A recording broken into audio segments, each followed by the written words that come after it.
साथियों, स्वागत है आप सभी का। दोस्तों, आज है 2 जनवरी 2024 और आज का करंट क्या है, चलिए देखते हैं। देखिए दोस्तों, आज का हमारा जो पहला प्रश्न है वो है, हुंडई की ब्रांड एम्बेसडर कौन बनी है। देखिए दोस्तों, हुंडई की ब्रांड एम्बेसडर कौन बनी है, तो दोस्तों याद रखिएगा, दीपिका पादुकोण। दीपिका पादुकोण को हुंडई की ब्रांड एम्बेसडर बना दिया गया है। देखिए दोस्तों, अगला प्रश्न हमारा इसके बारे में। देखिए दोस्तों, हुंडई मोटर इंडिया लिमिटेड ने बॉलीवुड एक्ट्रेस दीपिका पादुकोण को ब्रांड एम्बेसडर बनाया है। दीपिका पादुकोण एक्टर शाहरुख खान और क्रिकेटर हार्दिक पांड्या के बाद कंपनी की तीसरी आइकन बनी है।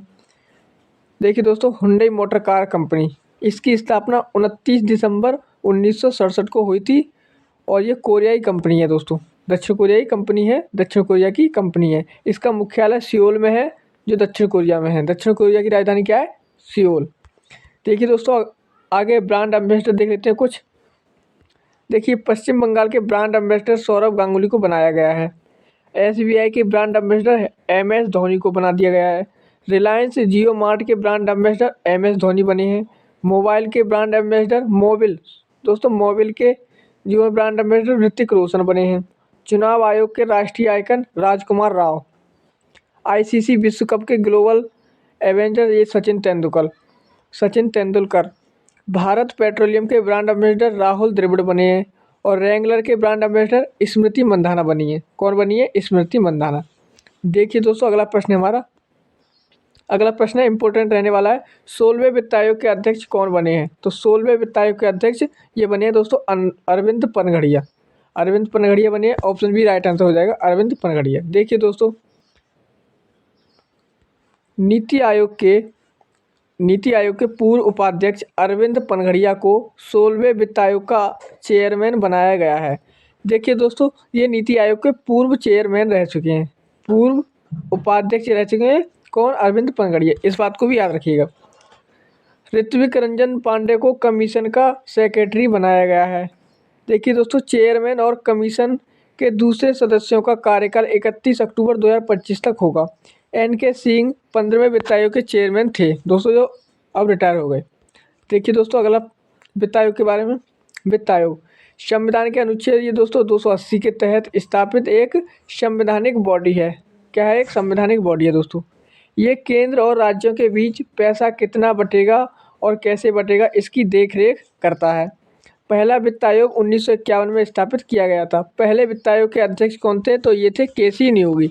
याद रखिएगा दोस्तों, प्रथम वित्त आयोग के अध्यक्ष केसी नियोगी। 15वें वित्त आयोग के अध्यक्ष तो दोस्तों वो हैं एन के सिंह और वर्तमान में कौन बने हैं? अरविंद पनघड़िया। देखिए दोस्तों, प्रमुख अध्यक्ष और चेयरमैन। 22वें विधि आयोग के अध्यक्ष ऋतुराज अवस्थी बन गए हैं। राष्ट्रीय मानवाधिकार आयोग के अध्यक्ष दोस्तों अरुण कुमार मिश्रा बने हैं। अल्पसंख्यक आयोग के उपाध्यक्ष इकबाल सिंह लालपुरा बने हैं। दोस्तों, ओबीसी आयोग के अध्यक्ष हंसराज अहीर। एससी आयोग के अध्यक्ष विजय सापला। राष्ट्रीय महिला आयोग के अध्यक्ष दोस्तों ये रेखा शर्मा है। भारतीय रेल बोर्ड के अध्यक्ष जया वर्मा सिन्हा है और नीति आयोग के सीईओ तो वो हैं दोस्तों बीवीआर सुब्रमण्यम। तो ये दोस्तों इनके चेयरमैन हो गए। अगला प्रश्न देखिए दोस्तों, कौन सा देश ब्रिक्स संगठन से अलग हो गया है? तो दोस्तों याद रखिएगा, अर्जेंटीना ब्रिक्स संगठन से अलग हो गया है। तो ऑप्शन ए राइट आंसर हो जाएगा, अर्जेंटीना। दोस्तों, अर्जेंटीना की राजधानी क्या है? तो इसकी राजधानी है ब्यूनस आयरस। ब्यूनस आयरस इसकी राजधानी है।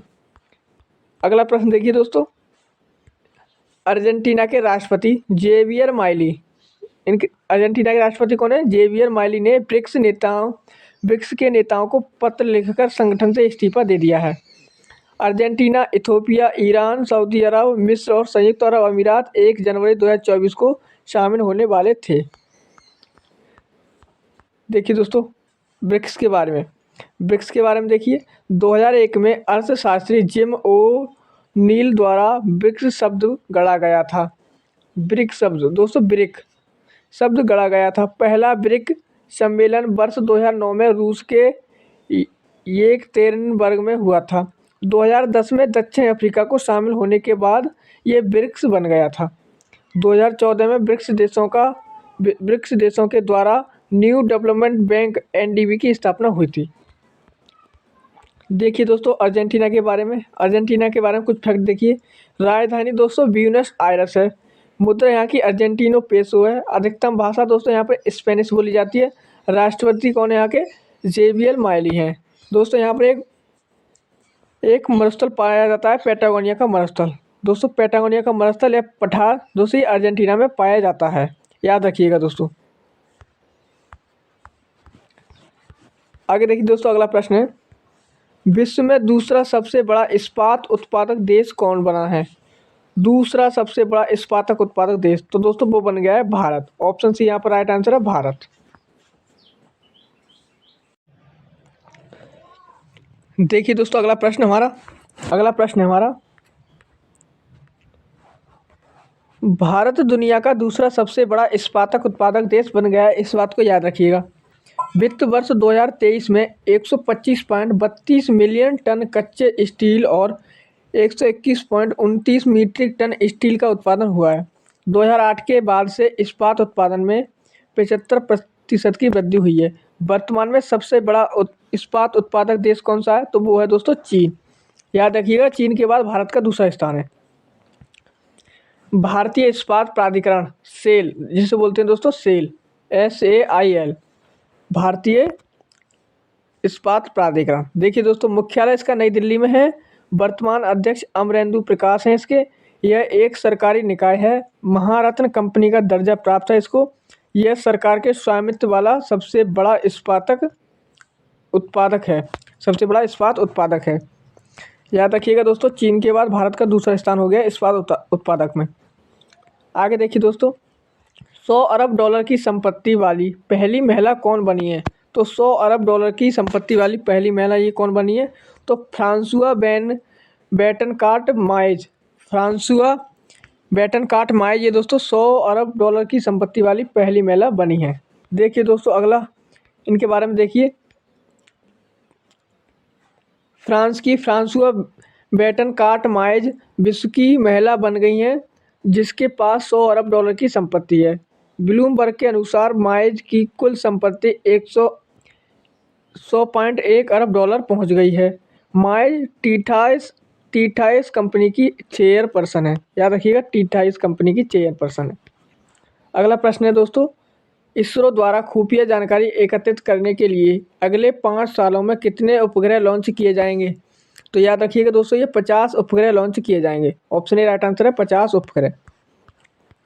देखिए दोस्तों, इसके बारे में, इसरो अगले 5 वर्षों में महत्वपूर्ण स्थानीय खुफिया जानकारी एकत्रित करने के लिए 50 उपग्रह लॉन्च करेगा। ये उपग्रह सेना के उपग्रह के लिए मिलिट्री सैटेलाइट होंगे। ये उपग्रह हज़ारों किलोमीटर की दायरे में विभिन्न गतिविधियों का पता लगाने में सक्षम होंगे। मिलिट्री सैटेलाइट जासूसी उपग्रह होते हैं जो रणनीति उद्देश्यों के लिए बनाए जाते हैं। देखिए दोस्तों, इसरो के बारे में देखिए दोस्तों, 15 अगस्त 1969 को इसकी स्थापना हुई थी। मुख्यालय दोस्तों इसका अंतरिक्ष भवन बेंगलोर में है, इसका मुख्यालय। वर्तमान अध्यक्ष M सोमनाथ है। इसरो भारत सरकार के अंतरिक्ष विभाग की एक अंतरिक्ष एजेंसी है।